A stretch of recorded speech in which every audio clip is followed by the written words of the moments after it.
right, man. A little bit turbulence on the road today, but I seen this article on Detroit Free Press, and I don't know who wrote it.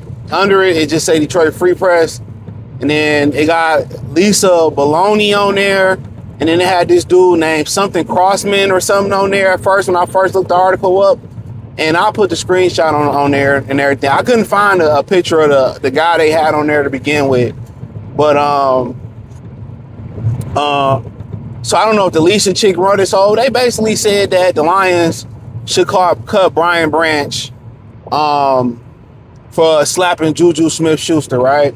So it's two stupid things I seen this morning. I seen from Portland Trailblazers an article from their website that said, who got a better roster, the Trailblazers or the Pistons? I was like, that is a fucking joke.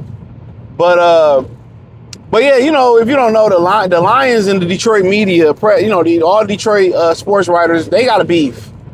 They got beef. I mean, I think a lot of y'all remember the beef that, and this is a little way later in the beef, when they kicked 97.1 the ticket off being the Lions' home radio station because Mike Valenti's comments, which we got the freedom of speech. I don't understand why, you know who like to censor the freedom of speech more than anybody? It ain't even the government, it's other people. You know, as soon as you say something that they don't like, they want to cancel you. You know what I'm saying? I don't know why people so bothered by what other people got to say. As long as it ain't defamation, then you can sue for defamation.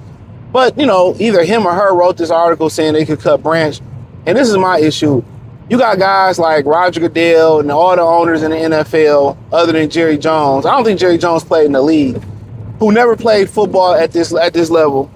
I was watching the Jaguars game versus the Rams, and there was a play in the back of the end zone where Matthew Stafford threw it up, and this white guy, I don't know who, he reminded me of the kid from we got from the Colts that returned kick, Stewart, kind of like him a little bit. And, you know, the receiver was jumping up to get the ball, and, you know, he didn't really hit him. He kind of like, you know, I don't know. Like, he just like kind of like let him know it was there. They called pass interference. And it's like, what was he supposed to do? You know what I'm saying? Like, how can you really make rules up if you never participated, right? But, you know, like I said before, things happen in football. You can't, especially if a woman wrote this letter or a guy that never played sports at any level, you don't understand the alter ego that you get into as a player. And most people that write these articles, they don't know what it's like to be a man. You a man before anything. And I know a lot of y'all feel like, oh, I'm a great citizen, or I'm a father, or I'm a teacher, but you're a man before anything. So one thing you're not gonna do is physically harm me, and then what you're not also gonna do is taunt me like that, and you're not gonna get smacked. You're a man, and I know a lot of y'all don't understand what it means to be a man, and what comes attached with being that. Your respect is more important than anything you got as a man. When you don't have respect from another woman, your kids won't respect you. Other people don't respect you. That's why respect is imperative in every relationship you deal with. So, you know, your friends group, they got to respect you. You know, your father got to respect you. And you see that a lot with fathers where, you know, you look at guys like Roy Jones and Floyd Mayweather Jr., where they didn't want to let go and let their son be a man, and they still looked at their son as a boy. At the end of the day, you know, even to your father, you a man. That certain shit that they used to do, it don't work no more because you're a man, and they got to realize that. You make your own decisions. And like I said, it's a lot of people who write these articles who are not qualified. It's a lot of people who vote who not qualified, and they go in this article and say, well, if Brian Branch wasn't this good, they would cut him. To me, it wasn't even that big of a deal. I don't give a hell. I'd rather see my teammate or my player, you know, fight back than sit there and take that shit. Who cares? And probably, you know, and publicly, Dan Campbell's gonna say all the right things, but privately, you already know, I get it, bro, because he been there before. You know what I'm saying? Did they cut Bill Romanowski for spitting on Buddy? I don't even think they cut Kerry Collins for saying the N-word. He got traded to the Giants. You know what I'm saying? So all that stuff, it's the same thing in the real world. There's some employees that's so good at their fucking job, they can come in late, they can rack up, it don't matter. They great at their job. They're phenomenal, so they can get away with a little bit more. Some of y'all parent the same way. Tell me I'm lying. Some of y'all parent the exact same way.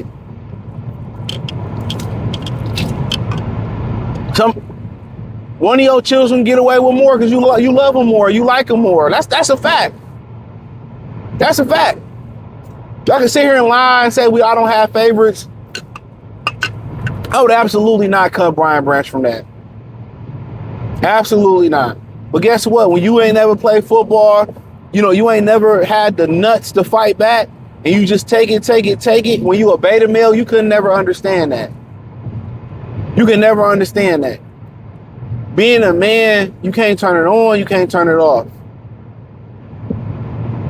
I remember T always had this saying, this line in the song. I think it might have been on ASAP. He said, "I die for my respect." And a lot of people would never understand what that means. They'll never understand what that means. Some people are so used to getting disrespected and taking it. You know what I'm saying? Don't get me wrong. It's a time and place for everything, but some people are so used to just taking disrespect that they normalize it. And Brian Branch ain't like that. Oh, they should cut Brian Branch. Well, shut up.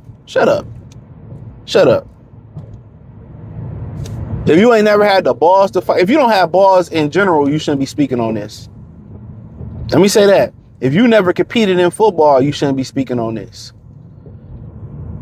If you don't get respect from your children and your wife and your peers, or you don't know where respect is, you shouldn't be speaking on this. Let me say that first and foremost. You shouldn't be speaking on this. I'm just keeping it a bean. If you ain't never fought back, you shouldn't be speaking on this. So that's my whole thing about it.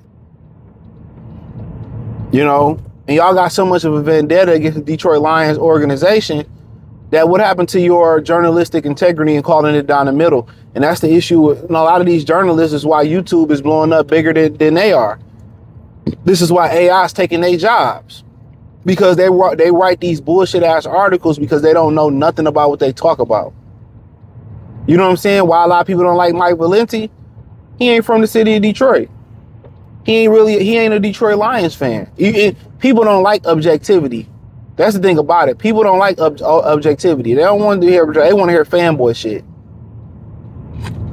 Then you from New York on top of that. It's like, But yeah, terrible article. Shame on whoever wrote it.